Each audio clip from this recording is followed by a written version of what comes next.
Boa noite, meus amigos, produtores, estudantes, enfim, abnegados aí da ovinocaprinocultura no Brasil. Estamos aguardando aí o nosso convidado entrar para a gente adicionar e iniciar nosso bate-papo. Um abraço aí, Rogério.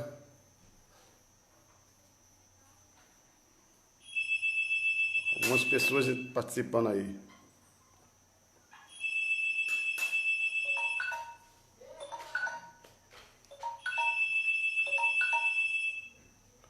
Alô, Paulo? É Roberes? Pode entrar aí no Instagram, viu? Não, tem que estar no Instagram do Cordeirinho Cordeirito.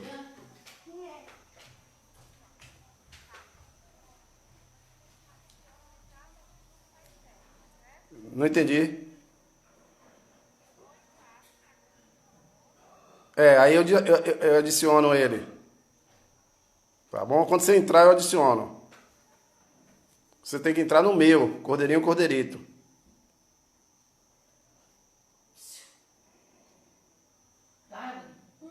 Legal? É. Já subiu? Não sei. É pra subir? Tá na porta? Não. Já entrou? Vou lhe adicionar. Vê se eu não dou. A pé de serra, vou lhe adicionar aí. Entrou agora, tá bom. É, tá. Então não entrou. Eu vou nem tocar. Vai subir,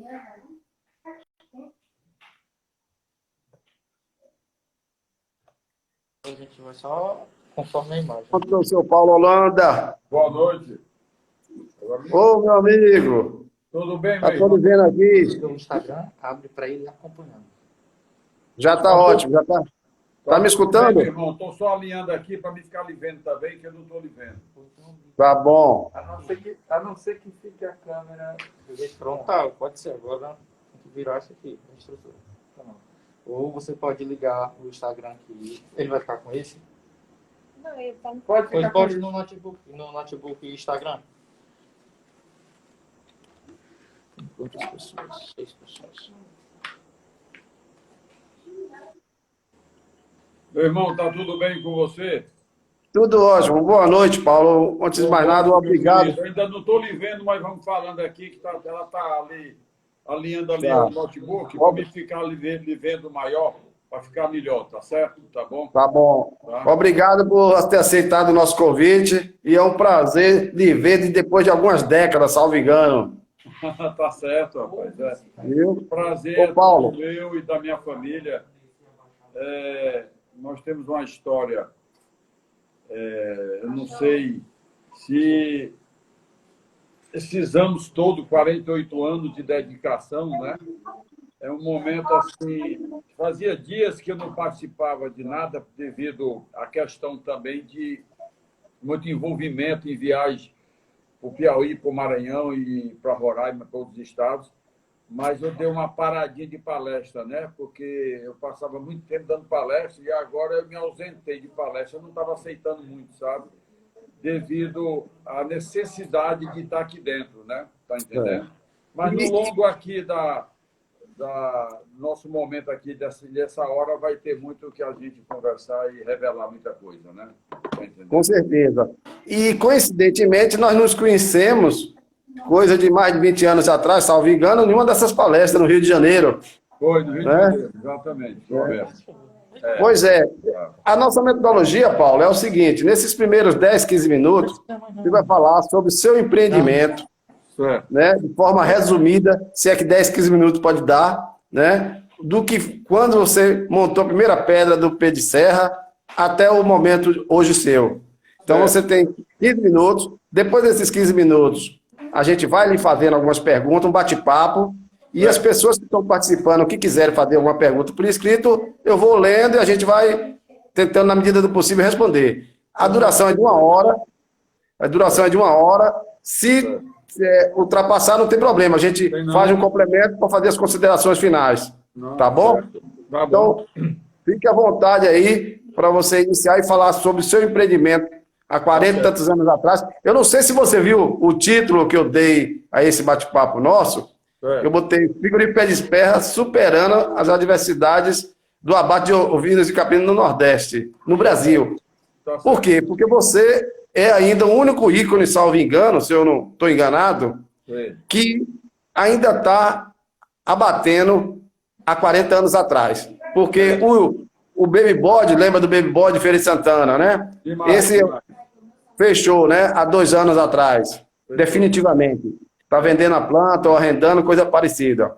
O Deográcias, que eu não sei se você lembra, um de Aracaju que abatia no Nutrial na sua época também, Também, Aracaju. parou há muito tempo. O Fricapre, lembra aquele que foi, o Fricapre, que era aqui da Bahia também, foi financiado pelo Banco do Nordeste, acabou, virou terreno. Né? Então, todos aqueles figurinos daquela época, que eram uns 4 ou 5, mais ou menos, no Nordeste, todos Tem fecharam. Teresina também, por sinal, ele ligou para mim durante um ano e pouco atrás, ele insistiu muito para me arrendar, fazer uma negociação com ele, sabe?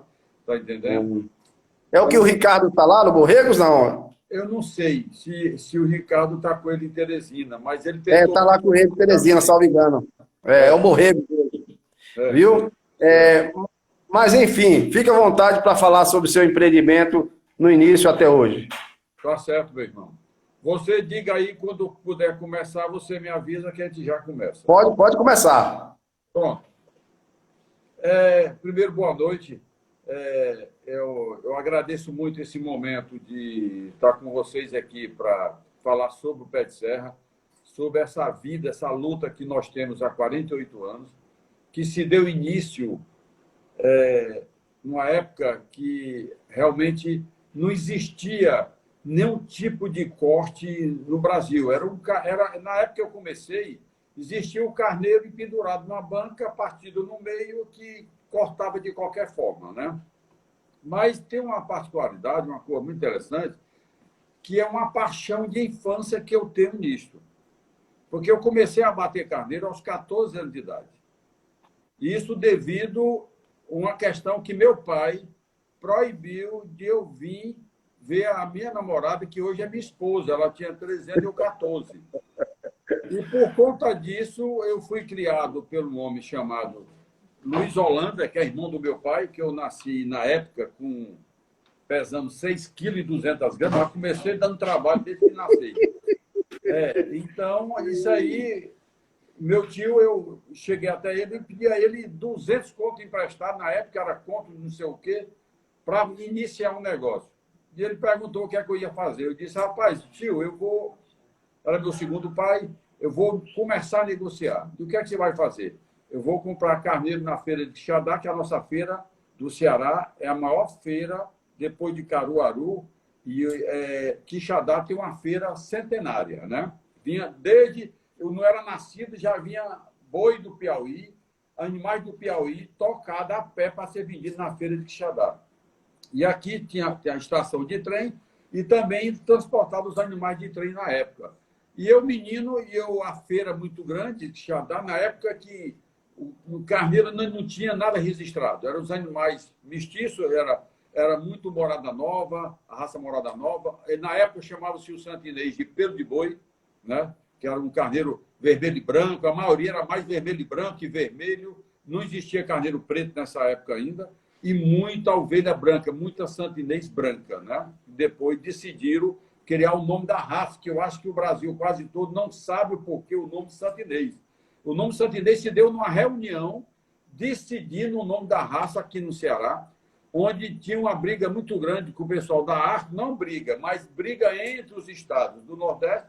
Cada um queria dar o nome do seu estado, como foi dada a raça Morada Nova aqui no Ceará, que tinha o maior rebanho de ovelha da raça Morada Nova, que era a ovelha vermelha e branca da orelhinha pequena, que hoje é uma ovelha extraordinária, que infelizmente está quase se extinguindo. E um gaúcho entrou no negócio e disse, gente, vocês estão brigando, não chegam num acordo. Um queria pelo de boi, outro queria deslanado, outro queria não sei o quê. E foi decidido a seguinte coisa. Olha, hoje é dia de Santinês. Existe o gado Santa Gertrude, existe Santa Rosália, existe isso, aquilo outro. Por que não botar Santinês, que é o dia de Santinês hoje? Todo mundo entrou em acordo, e por isso que muita gente não sabe, a maioria do povo não sabe por que o nome da raça Santinês. Então, foi decidido o nome Santinês nesse momento da discussão de criar a raça de deslanado do Nordeste. Então, foi criado dessa forma. E eu fiz parte dessa época. como um apaixonado desde menino de ovelha, e comecei a bater carneiro com 14 anos e nunca perdi um fim de semana sem ver a minha namorada, que hoje é minha esposa, que tenho 42 anos de casado e 6 de namoro com ela. Então, fazem 48 anos, na realidade, verdadeiramente, que eu comecei esse negócio. E se tornou uma coisa interessante. O amor, o prazer que eu sempre tive de melhor atender as pessoas. Como? Toda a dificuldade das cozinhas, cada vez ela vem melhorando, a exigência maior do cliente, que é o tamanho do pernil, a forma do corte, especificamente para cada tipo de restaurante e região existe corte diferente, maneira diferente de atender. Aqui está apagando a luz aqui, viu? Apagou aqui.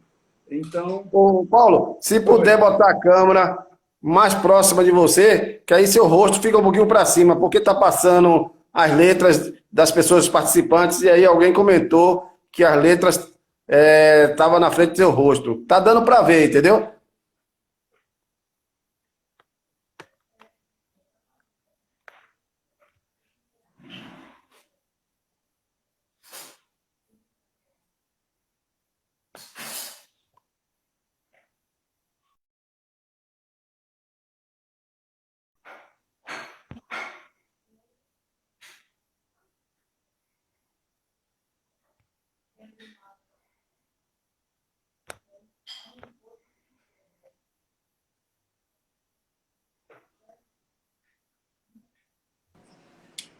Voltou, tá ótimo agora. Melhorou. Então, Continua o Santinês, nome do Santinês, do gaúcho lá. Não, aí interessante. E isso, essa paixão, eu comecei a desenvolver cortes de cordeiro na época, já para levar para Fortaleza, isso há cerca depois de uns anos que eu implantei um rebanho em Roraima, que eu fui para Roraima em 84, levando um rebanho para criar lá, na divisa da Venezuela. E lá encontrei a raça vizinha goiana inglesa, que é a barriga negra, e comecei a cruzar com o santinês. Então, criou-se uma paixão de fazer cruzamentos, melhoramento genético e ver a qualidade dos animais para cada região. Depois de 10 anos, voltei para a minha terra, quando eu implantei em Roraima o primeiro criatório meu grande, criatório realmente significativo, que eu cheguei a levar para Roraima. Teve viagem de levar 2.200 animais cada viagem, foi 3 viagens levando mais de 2.000 animais.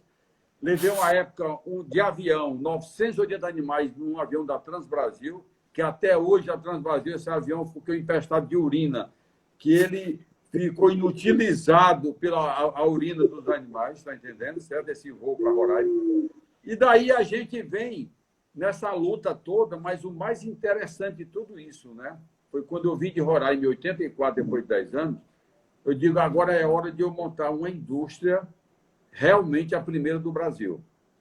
E fui buscar o mercado. Então, eu entrei no Pão de Açúcar, era a maior rede de supermercado. Naquela época, só existiam os cortes de boi, bovino e suíno. Carneiro não existia em supermercado, corte de cordeiro e nem de cabrito. E eu fiz um desafio ao Pão de Açúcar, de eles começarem a levar carcaça, e peguei toda a equipe de todas as lojas do setor de carne, de frios, e vim para dentro da minha fazenda e fazer um treinamento com esse pessoal para fazer corte específico para os clientes da capital. Que até então, lá só tinha quem queria comer uma carne de cordeiro ou carne de cabrito, tinha que ir comprar nas feiras da periferia da capital, porque não existia poucos frigoríficos, era tudo vendido em supermercado ou nos mercados centrais das capitais e das cidades do interior, como até hoje é na minha terra. E isso deu certo. E o Pão de Açúcar foi um desafio tão importante que deu tão certo que se tornou as lojas. O caminhão dava 2 viagens por semana, entregando em cada loja a quantidade cada vez maior de carcaça e com corte específico. E animais frescos, quer dizer, entregava 2 vezes resfriado. Criados. Né? Então, isso eu comecei a buscar uma prima minha que morava na Nova Zelândia. Eu fiz questão e eu liguei para ela soube do meu desempenho, da minha vontade de melhorar a minha qualidade de produto. Ela disse para mim, prima, aqui na Nova Zelândia é extraordinário os cortes de cordeiro na Nova Zelândia. E ela mandou para mim algum material para que eu pudesse conhecer os cortes e fazer alguma coisa melhor que prestasse, melhorasse, agregasse mais valor em cima da carne. E foi aí que o desafio foi interessante, que aí deu certo. Que aí eu comecei a fazer os carré francês, que nós chamamos de franc, e comecei a fazer cortes e mais cortes, cheguei a 65 itens de corte. Fui o pioneiro. Se você for na Receita, no Ministério da Agricultura, tem uma coisa interessante. Quando eu recebi a Inspeção Federal CIF, que até nesse momento eu tinha o SIM municipal, depois passou para o estadual, o CIA, e depois o CIF. Né? O seu filho ali foi que ano? Federal. O que é que aconteceu? Aconteceu o seguinte, que nesse momento eu não pude mais fabricar a buchada, nem o sarapatel, nem a panelada pré-cozida, pronta, que o Ministério não aceitava. Eu tive que adaptar uma cozinha, peguei um historiador do Ceará, falando sobre a escravidão, falar sobre o porquê a buchada tinha que ser registrada no Ministério. Passei 2 anos brigando em Brasília. E quase todos os meses ia a Brasília, no Ministério, levando mais detalhes sobre a buchada. Até que eu provei que a buchada era uma comida típica nordestina que precisava ser divulgada e ser registrada no Ministério. E ganhei essa parada e eu fui o brasileiro responsável pelo registro da buchada no Ministério da Agricultura, do sarapatel e da panelada. Então, e mais alguns cortes. Quem criou, não foi no Brasil, no mundo todo, esse corte de picanha de cordeiro, que, na realidade, não é a picanha do cordeiro em si. É tanto que, na época, o Ministério aceitou da seguinte forma. Antes, quando era o CIA, eu botava picanha de cordeiro e passava, não tinha problema. Quando eu passei a ter o CIF, eu tive que colocar picanha de cordeiro / alcatra, porque ela vem agregado com um pedaço da alcatra, o corte que eu criei da picanha de cordeiro. E outros itens mais. E que hoje, graças a Deus, atende a demanda toda, no Brasil todo, corte diferenciado, que grandes chefes de cozinha foram beneficiados e facilitou o trabalho dos seus restaurantes, ali onde eles, ou dono, ou onde trabalhavam. Então, isso agregou valor, valorizou, na época, quando eu comecei, o quilo de cordeiro vivo aqui na minha terra era 20% mais barato do que o boi. É interessante, né? Com 3, 4 anos depois, 5 anos que eu comecei esse trabalho, o quilo do carneiro vivo e do cabrito passou a ser de 10% a 20% mais caro do que o boi. Tudo foi o Pé de Serra que iniciou esse trabalho, igualou o preço primeiro. O quilo do boi era o mesmo valor do quilo do cordeiro, na feira de Quixadá. E daí começou a melhorar as entregas. Tem uma parte interessante que eu queria ressaltar para você, que é muito interessante. Eu resolvi melhorar o rebanho da minha região, toda. Então, eu tinha meu caminhão boiadeiro, pequeno, um F4000, e tinha um caminhão frigorífico de fazer entrega em Fortaleza, refrigerado. Eu tinha um rebanho de 350 cabras nubiana registrada, por sinal, com um apoio muito grande, uma pessoa que não posso esquecer, que é o Mar Abreu, que trouxe uma genética importada extraordinária na época, e isso me ajudou muito, né? Humberto Castelo Branco, lá de Teresina, trouxe para mim um reprodutor que ficou na história, que era o Maribondo, que esse bode revolucionou meu rebanho, e mais outros amigos nossos que também importaram animais da África, que para mim não foi tão legal, foi o cruzamento do DOP, eu não gosto muito. Então, eu vou explicar depois, no longo aqui da conversa, o porquê não. Então, e eu comecei, fiz o primeiro plantel de Santo Inês, registrado, e comecei a levar para o sertão. O pobre não podia comprar. O Banco do Nordeste não queria financiar mais ovinos e caprinos, porque dizia que era miúnça. Eu falei que miúnça era galinha, capote, pato, peru, isso é miúnça. Ovelha e cabra são ruminantes, são animais de uma lucratividade muito grande, uma velocidade muito grande de reprodução, só é 5 meses de gestação, e daí por diante. E comecei a brigar com o Banco do Nordeste dentro do Passaré, na presidência, para criar uma linha de crédito para melhorar o rebanho do estado do Ceará. E isso favoreceu muito.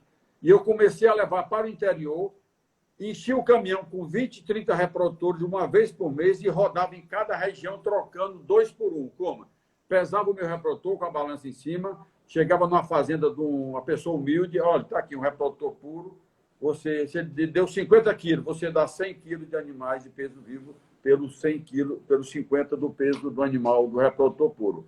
E isso realmente trouxe um benefício grande. Não demorou muito, porque você sabe que Santa Inês e a origem nossa do Nordeste é a melhor do mundo em termos de qualidade de carne, e Morada Nova. Então, são raças realmente invejáveis pelo sabor. Os chefes de cozinha são admirados, grandes admiradores da qualidade da carne, e isso trouxe um benefício grande e no longo de 2 anos só. Por quê? Porque o rebanho de ovinos e caprino você renova em 2 anos. É rápido, você renova o rebanho todo em 2 anos.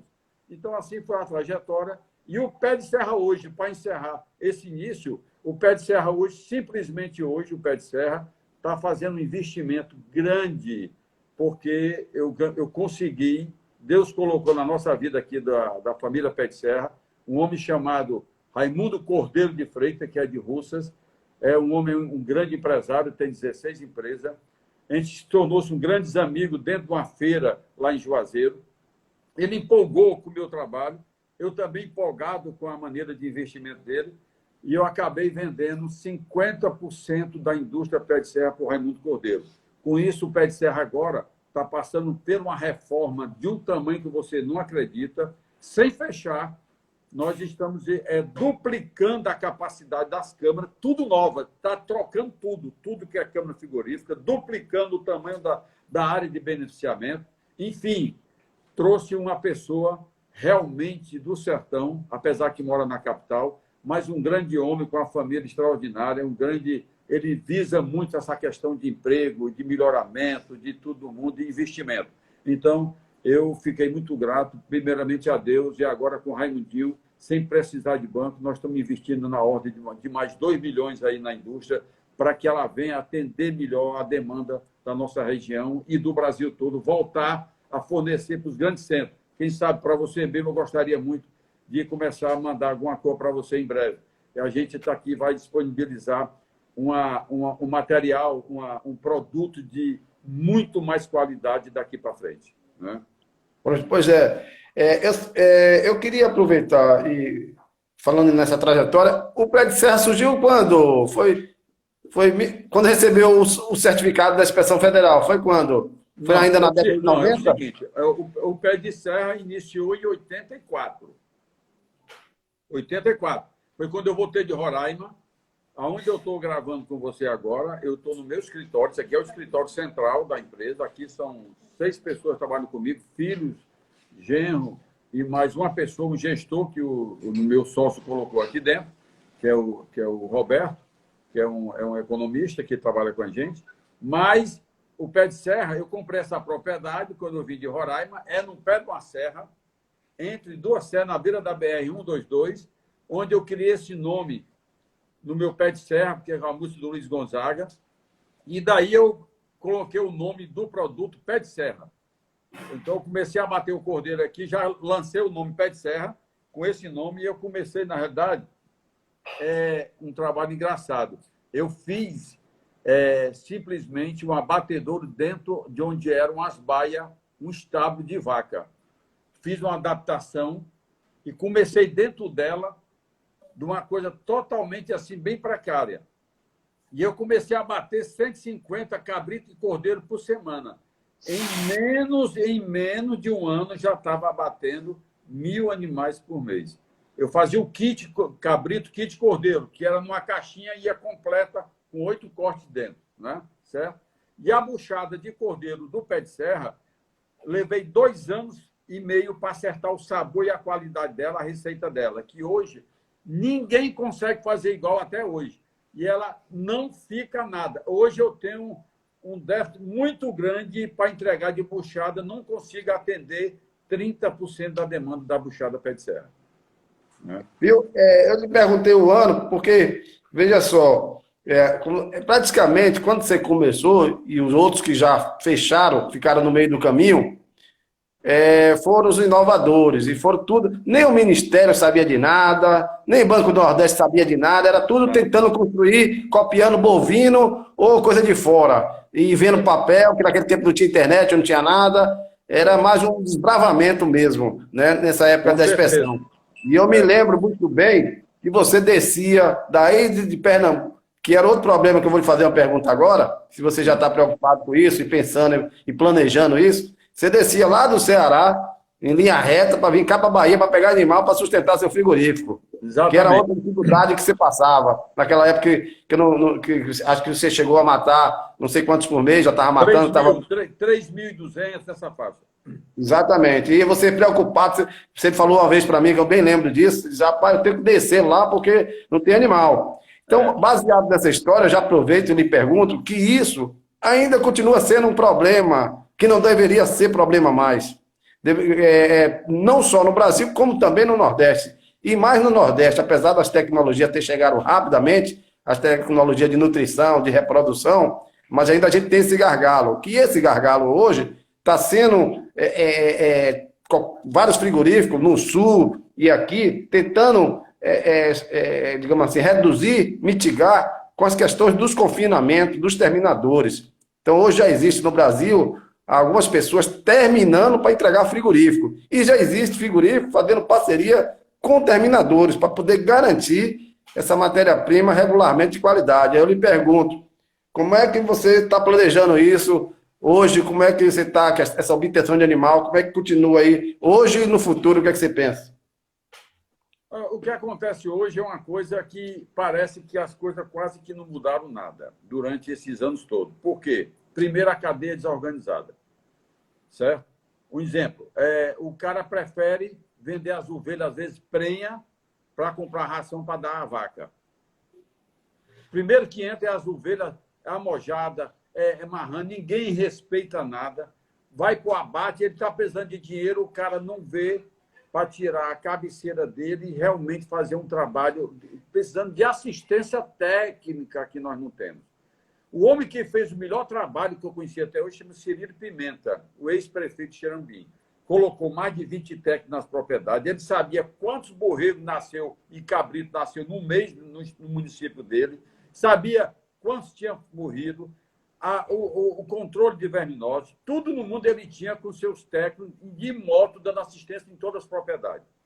Aí sim, a cadeia melhorou. Eu fazia uma compra por mês em Xerambi, cheguei a comprar 1.200 animais numa vez só na feira, que era uma feira na última sexta-feira do mês. Ele fazia todos os meses.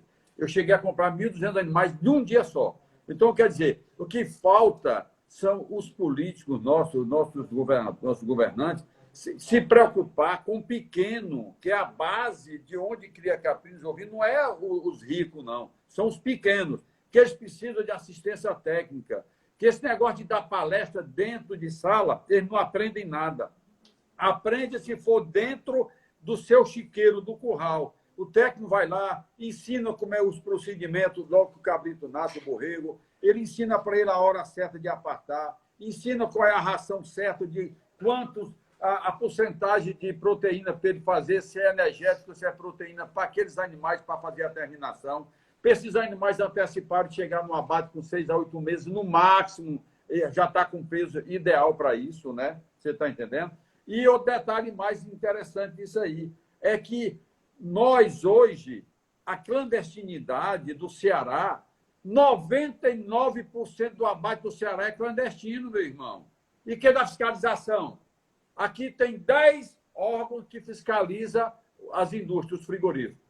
Mas na banca da esquina do roubo, como é que pode? Se no dia que tiver uma fiscalização dentro da realidade, diminui o roubo, porque o cara vai vender para quem? Me diga uma coisa, o frigorífico Pé de Serra, desde 84, nunca aconteceu um dia de ser chamado numa delegacia para falar sobre alguma compra de um animal que foi furtado em alguma propriedade. Por quê? Porque o cara chega aqui, tem que ter o GTA, tem que deixar o número da identidade dele, ou CPF, para dar entrada no abate dos animais dele. Então, ele vai declarar a origem do animal. Então, sim. dá uma segurança para os criadores.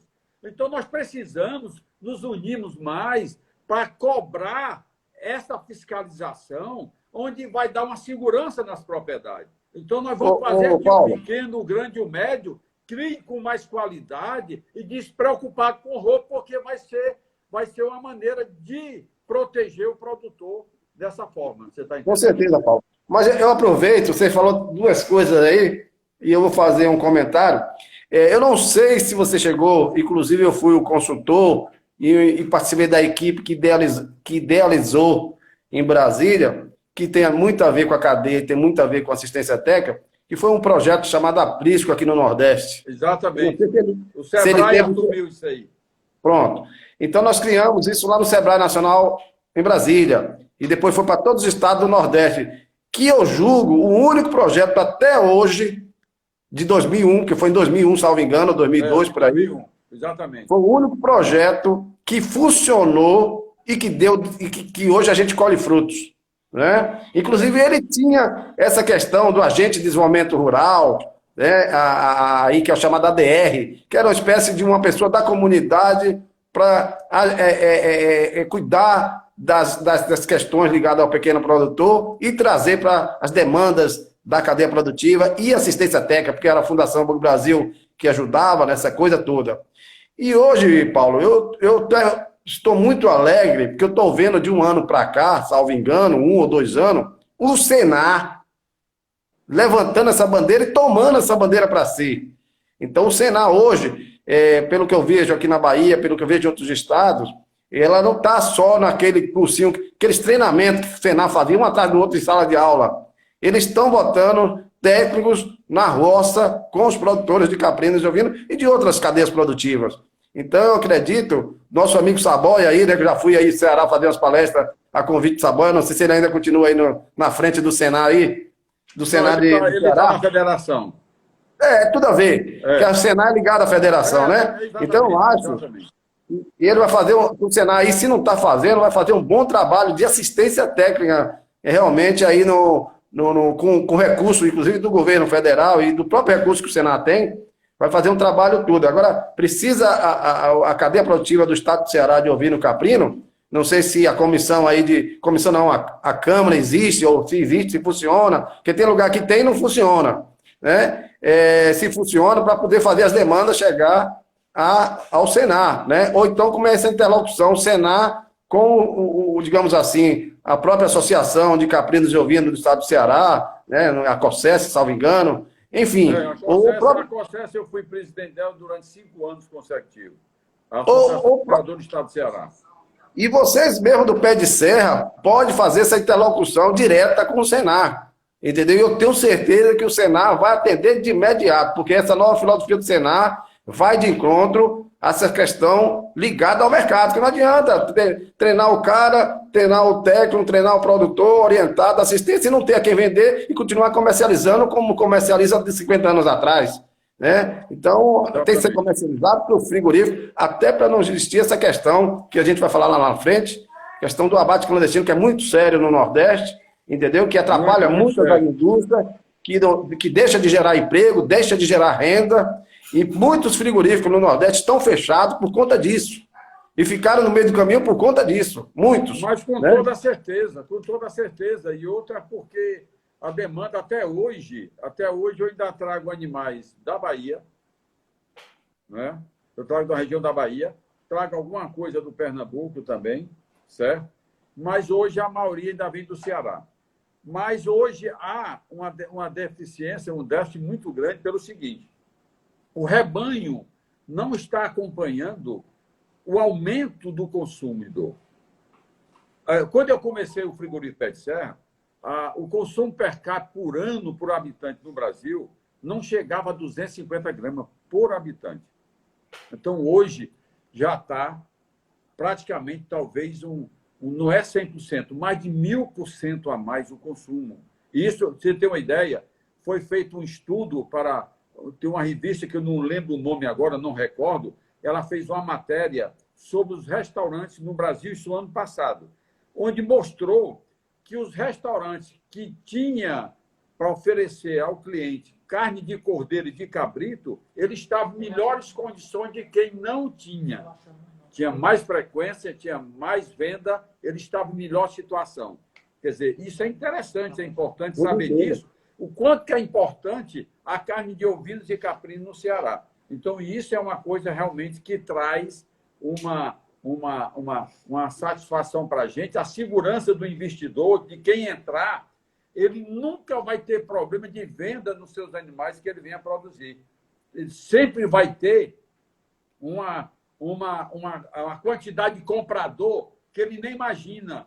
Se você tem 100 ovelhas para vender, pode ficar certo, tem mais de 100 pessoas para comprar, porque todo mundo tem uma carência muito grande no setor da carne de ovinos e caprinos. Ô, Paulo, e como não bastasse, que a gente chama de frigorífico, ou frigomato, que é o abate legal, eu não digo nem tanto o da feira livre.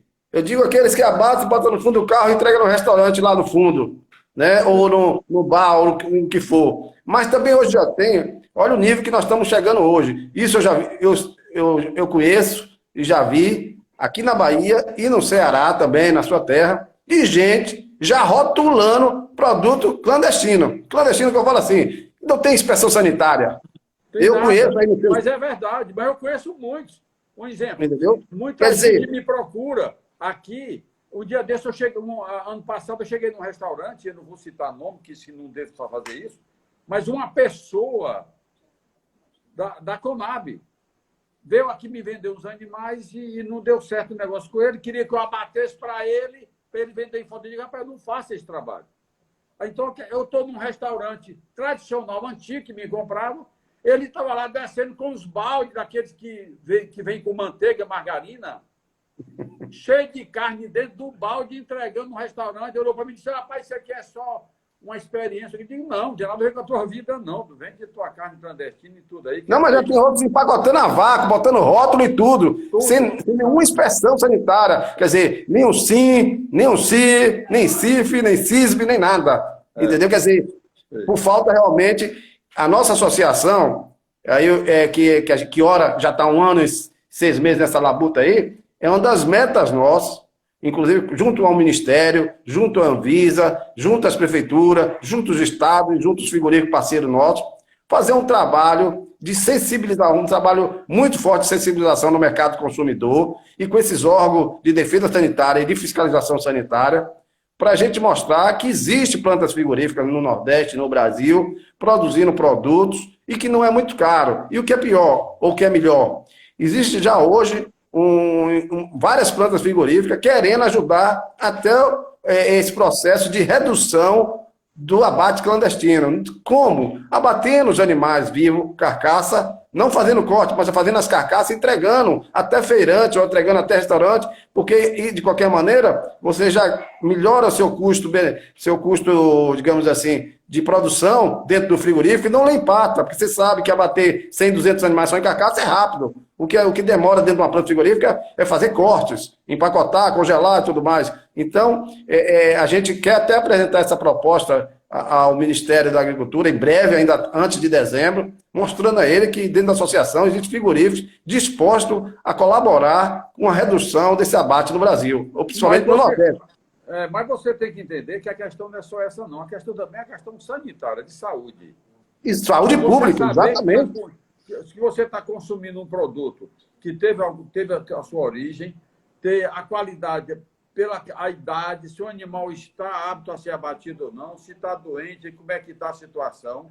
É questão de saúde. Se for falar em saúde pública, isso é caso de polícia. Porque você... Exatamente. Porque você está vendo a pandemia aí. A pandemia tem a ver com rastro por isso. Você vê a questão da China, o que vem acontecendo na vida toda, sempre os problemas vêm de lá. Quem sou eu para falar muito sobre isso, que eu não tenho muito conhecimento, mas o pouco que eu tenho, a gente sabe que o problema da gente, de saúde da pessoa, ela vem desde a origem do que está consumindo, seja na verdura, na fruta, em qualquer que seja. Né? O herbicida, tudo que está se usando no mercado hoje, que é proibido, que não é. Então, se o animal foi vermifugado e já está pronto para ser abatido ou não, É uma série de coisas que tem que ser vista nisso e nós temos que ser protegidos, porque não é justo você fazer o investimento que nós fizemos. Eu cheguei a ter 90 funcionários dentro do frigorífico, 90. 2 turnos para dar conta do serviço. O pessoal de São Paulo ficava impressionado porque eu embarcava pela Varig Log na época e pela Transbrasil. Como? 2 embarques por semana. O que é que eles ficavam impressionados? No nosso túnel, por sinal, nós estamos agora, aprontou hoje, acabou de ficar pronto um túnel para 3 toneladas a mais de produto para congelar em 2 horas. Em 2 horas a carne está congelada. O que é que eu fazia até um tempo atrás? Eu abatia o animal hoje, a outra turma entrava para ir beneficiando, 2 da manhã já estava congelado, já estava embalado às 3 para 4 horas, amanhecia o dia em Fortaleza, chegava em São Paulo com 24 horas de produção. O pessoal dizia, rapaz, não dá para acreditar, isso bateu ontem, a carne está aqui hoje, ia de avião para São Paulo. Eu embarcava uma F4000 de isopor cheio até a tampa. Já era reservado, porque nós temos uma qualidade aqui que ajuda muito a nós aqui, que é o retorno dos voos de carga para São Paulo e Rio, que os aviões voltam mais vazios. Então, o custo é melhor, eles precisam de mercadoria para levar de volta, os voos voltam seco. Então, eu tinha um preço bem acessível para mandar o produto para São Paulo de isopor. O isopor virou embalagem, não questão, facilitou muito para a gente, né? E Pois isso é. bom. Isso é bom para a gente, está entendendo, né? Com certeza. Facilita Então, muito. a nossa associação, enquanto associação das empresas e mais ligada no momento a frigoríficos, ela tem como missão, como meta, principalmente nesse Nordeste, mas sempre de parceria, né, que sozinho a gente não faz nada, sempre com os frigoríficos, sempre com o Ministério, com a Prefeitura, com o Estado, todo mundo que pense como a gente está pensando, que raciocine dessa maneira, né? Porque, como você disse, se for pensar em saúde pública, aí que a gente nem conversa, porque saúde pública não tem conversa. Né? O resto a gente discute, mas saúde pública não tem conversa. Mas, enfim, você, né, ainda continua nessa labuta, como disse, porque toda essa história que você está contando aí, né, que a gente conhece um pouco bem, outros frigoríficos passaram. E você ainda está de pé. E eu digo sempre, eu estava dizendo, você não é um frigorífico aí. Eu ainda não conheço, não tive a oportunidade de conhecer, mas esse ano, se Deus quiser, eu vou dar um pulinho aí, se a pandemia permitir. Aí é um complexo gastronômico, porque tem loja, tem restaurante, tem um frigorífico. É a cadeia completa. Nós temos o criatório, nós temos um plantel de Santo Inês com mais de 30 anos de seleção, onde nós só usamos reprodutores de alta linhagem de melhoramento genético, diminuindo a canela dos animais, um Santo Inês mais baixo, mas com a estrutura melhor ou igual à do Dota. Temos uma qualidade também, nós fabricamos queijo, 6 tipos de queijo de cabra aqui, onde nós só atendemos na fazenda. Aqui não para. E temos também uma produção de queijo de leite de vaca, mais cruzamento de síndico e também de pato suíço, para fazer o queijo curado. Nós temos 3 tipos de queijo de vaca, sendo para fazer um queijo de 4 a 6 meses de cura. Então, a gente procura sempre inovar e trazer a nossa qualidade, as origens do nosso povo, que hoje em dia no Ceará está se brigando quem faz o queijo com menos leite, 1 quilo de queijo com menos leite. Enquanto em Minas Gerais se procura fazer o melhor queijo do Brasil, que eu invejo, eu tenho um morro de inveja daquele povo de Minas, como é que faz tanto queijo bom daquele jeito. E eu sou apaixonado pelo que eu faço. E quero agora, já em breve, além do queijo de cabra e queijo de vaca, nós queremos fazer agora de ovelha. Queremos começar a trazer reprodutores para cruzar com o Santo Inês, fazer uma mixagem tipo Girolanda, trazer essa raça francesa, europeia de leite. Eu quero fazer um cruzamento, por que não fazer um teste aí para ver o que é que eu consigo fazer de um queijo de qualidade do Nordeste com a cabra, uma ovelha mestiça com a raça europeia com a nossa nordestina. Em Santa Catarina, nós temos uma empresa de até um amigo nosso conhecido. Ele faz vários tipos de queijo de leite de ovelha, né? É uma usina, uma criação muito. Hoje eu até lhe passo contato para você, né? Vale a pena trocar umas figurinhas com esse pessoal. É Gran Paladari, o nome lá dessa usina de leite. Mas voltando à carne, Eu te perguntei, mas ficou no ar. Mas você hoje você está batendo quantos animais? E qual é o teu pensamento para o futuro com esse novo investimento? Nessa reforma agora, já era para estar batendo 3 mil animais. Com a pandemia, a gente deu uma parada assim, deu uma reduzida grande por causa do mercado mesmo. E outra coisa é o seguinte, é porque também nós aproveitamos o momento para fazer a maior reforma que o Pé de Serra precisava, né? Que foi ampliar todas as câmaras frigoríficas, renovar toda a indústria, seja em equipamentos e tudo, né? É por isso que está essa reforma, Paulo, 2 milhões agora. Essa reforma já vem acompanhada aí já do retorno à certificação para CISB, para CIP? Exatamente para isso que nós temos proposta também de exportar para a China e para outros lugares, para a Europa também, só cabrito para a Europa e cordeiro para a China. E não sei se você sabe, o maior sonho que eu tenho hoje, que eu sempre tive na minha vida, era mandar cabrito para começar por Portugal. Os portugueses já me procuraram várias vezes para me comprar cabrito daqui, certo? Porque ninguém tem cabrito melhor do que o Nordeste do Brasil, seja Bahia, Ceará, tudo. Nós temos criado um sabor realmente como se fosse de uma caça, como se fosse uma carne de veado, porque os animais são criados totalmente com a vegetação, uma vez que nós temos uma caatinga riquíssima em proteína natural, que seja o sabiá, tanta qualidade, variedade, catingueira, tudo para engordar cabrito, não é? E tem uma carne diferenciada. E o europeu é doido por ela. E nós precisamos exportar para esse povo que paga bem e melhorar a situação do pequeno produtor, onde ele vai ser mais valorizado e vai faturar muito mais. Ô, Paulo, e nós temos um mercado, eu tenho defendido nos últimos 8 meses muito o caprino e o cabrito. Né? Por quê? Porque eu sempre digo, já conversei em algumas lives com outros empreendedores de frigorífico e até com o chefe de cozinhas, em cada 10 lives com o pessoal do frigorífico, eu boto um chefe de cozinha de algum estado. Então, o que acontece é o seguinte, eu digo que o carneiro anda no asfalto, mas o caprino, o cabrito, o bode ainda está andando no chão, em termos de mercado, aqui no Brasil. Então, como a gente está lutando para isso, e dentro da associação, praticamente de 30 dias para cá, a gente começou essa batalha entre os membros da associação, que nós temos um mercado aqui próximo nosso, que é o sul, a região sul do Brasil. Nós estamos com 3 frigoríficos, que são parceiros nossos, interessados já em cabritos. Essa semana mesmo nós mandamos já cabrito lá para Camboriú. Já foi tudo vendido para um companheiro nosso da associação. De maneira que tem esse mercado, porque lá não tem cabrito. A outra questão que você falou da carne diferenciada, essa é outra questão que a gente tem que vender, saber vender bem o cabrito para o consumidor final no Brasil.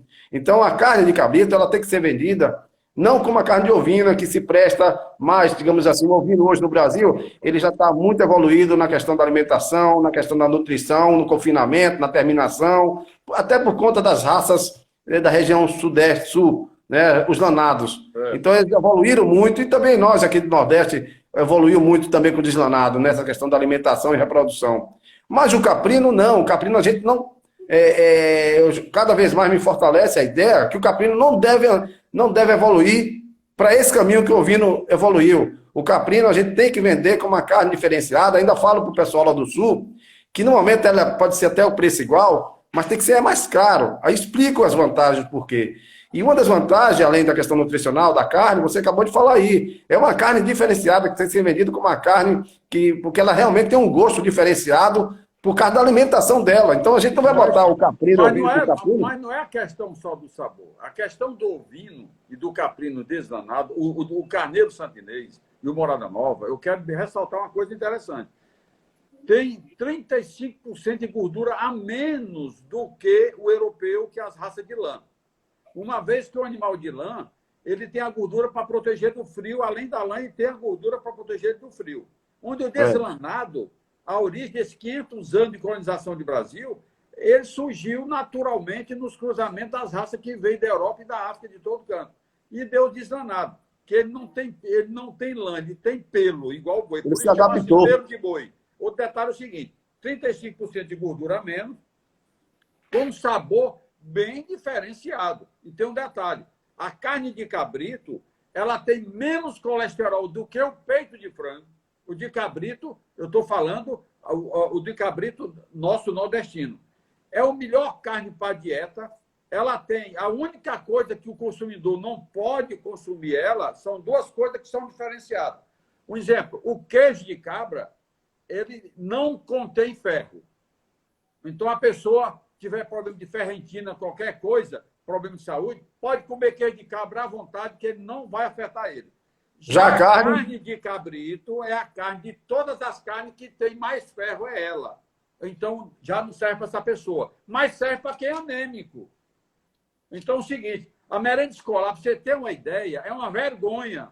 A minha cidade, eu vou dizer isso ao vivo, a minha cidade, o prefeito atual, ele nunca teve a coragem de comprar 1 quilo para merenda escolar de carne do pé de serra. A única indústria da cidade. O que é que acontece? Existe uma distância dos nossos governantes, eu não quero falar só dele, eu acho que também tem também, o Ceará tem 178 municípios, eu falei aqui dele, mas envolve todo o Estado, não só ele, certo? Não vou dizer a culpa só dele, mas isso é uma política de Estado. Não há um interesse dos governantes em apoiar, porque se ele estava apoiando o pequeno, o cara lá que tem a propriedade de um assentamento, onde melhorava a qualidade do produto dele, assistência, as coisas todas e tal. Então, tem que ver que a carne de cabrito é a carne mais nobre de todas as carnes. Na Europa, se você pedir um pernil de cabrito, é mais caro que um prato de lagosta.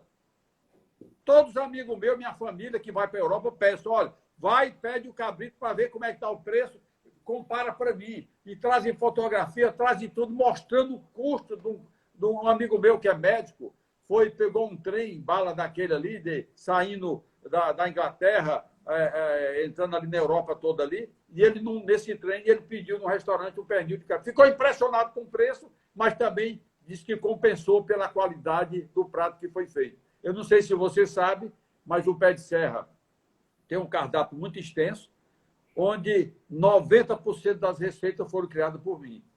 Eu também gosto de cozinhar, sou chegado. Eu não me considero um chefe de cozinha, me considero como cozinheiro.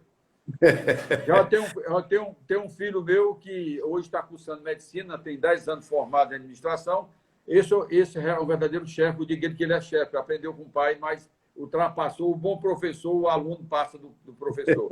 E esse menino hoje está dando show na cozinha, onde já deu até treinamento para chefe de cozinha franceses que vieram aqui para o Ceará e ele deu aula para eles. Então, a gente tem realmente uma bagagem muito grande voltada não só para criar, o abate, os cortes, até terminar no consumidor, até dentro do restaurante. Nós temos um restaurante hoje, talvez o mais comentado do estado do Ceará, que é o restaurante Pé de Serra. Se você entrar no Instagram, você vai ver o que é que nós servimos, o que é que nós temos numa margem do ABR, onde, se você vê o movimento, você não acredita a quantidade de gente, a quantidade de carne de cabrito e cordeiro que é consumido por dia. Não é? É muito grande. A linguiça, nós fabricamos uma quantidade enorme para atender a demanda. A linguiça mais vendida aqui é a de cabrito. E você corta ela, você não vê um pedaço de gordura. Não é bucha, não. É linguiça realmente com sabor autêntico do cabrito, onde ela hoje é reconhecida no Brasil todo como a melhor linguiça do Brasil, pode crer, é a do Pé de Serra. Ninguém conseguiu fazer igual até hoje. Eu espero Paulo, que você chegue, tocou... né? Que é bom para todo mundo, né? Você tocou na coisa... Você tocou numa coisa importante aí, Paulo. Em toda live, principalmente que eu faço com alguns empreendedores aqui do Nordeste, eu falo isso porque eu acho importante isso como política para o Nordeste, até para o Brasil. Por que não? Que é a questão da merenda escolar. Né? A merenda escolar, nós já vimos várias experiências, digamos assim, pontuais em alguns estados, até aqui na Bahia, né? E não foi para frente por questões políticas, porque o prefeito bota, o outro não bota, aquela história toda. Mas já acontece o seguinte, até aqui na Bahia a gente vem lutando para votar, até hoje também não tem conseguido. E olha que nós temos um secretário de Educação do Estado que foi secretário da Agricultura Familiar. Então facilitaria, né? Ele, 4 anos atrás, foi secretário da Agricultura Familiar. Hoje está na Educação.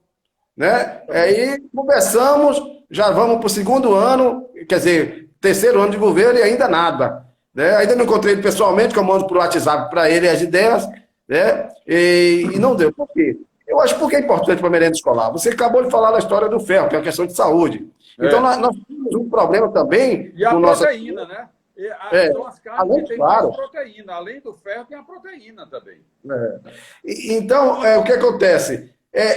Seria um alimento para contribuir com a desnutrição, se é que existe ainda desnutrição no semiárido nordestino, né? Para contribuir, né? Além da questão da sustentabilidade econômica. Mas é a qualidade do alimento dentro das escolas, porque os alunos eles vão responder melhor no seu aprendizado, né? Que são mais bem alimentados com produto de qualidade da sua região, onde eles têm o hábito de comer aquilo.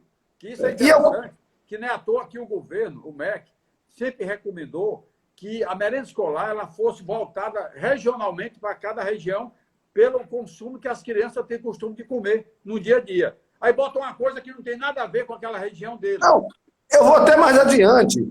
É no sentido mesmo de outras regiões que não tem, que o cara nunca viu um bode, a criança nunca viu um bode, nem um adolescente viu um bode, nem um adulto viu um bode, ou um cordeiro, ou um carneiro, de ter a oportunidade de ser um consumidor no futuro. Porque se de criança ele aprende a comer, o adolescente, ele vai ser um consumidor nosso no futuro, porque algum dia consumiu. Agora, o que a gente tem que fazer, a gente sabe que a merenda escolar tem questão de recursos e tudo mais, e o que a minha ideia, que eu venho multiplicando, é que a gente não vá fornecer carne com osso ensopado, como outrora fornecia. Porque hoje a gente tem tecnologia. É o quê? É fazer a mistura, é fazer a carne moída, Paulo, e a merendeira escolar inventar um quibe de forno, inventar uma lasanha, inventar um estrogonofe, com outras proteínas vegetais, para diminuir o custo.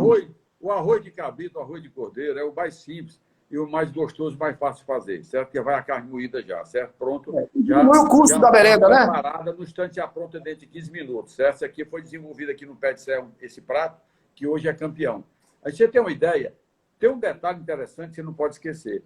A carne de cabrito, a digestibilidade dela, a digestão do ser humano, quando consome ela, é igual ou mais rápido que o peixe, dependendo do peixe, né, certo? Então é o seguinte, isso também traria um benefício muito grande para o consumidor, seja para o idoso ou para a criança. Por que é que o pessoal do sertão diz que a carne de bode é fraca? Que você come ela, com 2 horas está com fome. Não, porque ninguém sabe. Ele não percebia que era a digestão que era rápida. E quando você pega uma carne, outras carnes que são pesadas, então a pessoa leva 3, 4 horas para fazer a digestão. Isso é muito interessante se voltar para fazer a divulgação disso aí. Nunca se foi feito um trabalho, lutei muito contra isso, eu querendo sempre divulgar a qualidade do produto que nós temos no Nordeste, que merece respeito no Brasil todo e no exterior. Nós temos produto para vender para rico. Eu sempre disse, gente, vamos trabalhar para vender para rico. Uma vaca come por 10 cabras. Quando a vaca vai parir... Ô, Paulo, desculpa interromper, Paulo. Ó, vai encerrar aí, tem 24 segundos, vai encerrar, e aí a gente vai retomar o segundo módulo, certo? Eu vou lhe adicionar, porque a primeira hora já está acabando. É coisa de segundos, viu? Assim que acabar, falta 12 segundos para acabar, e aí eu vou gravar essa parte, para deixar disponível para quem queira assistir depois, e vamos iniciar a segunda, tá bom? Tá certo. Aí você me dá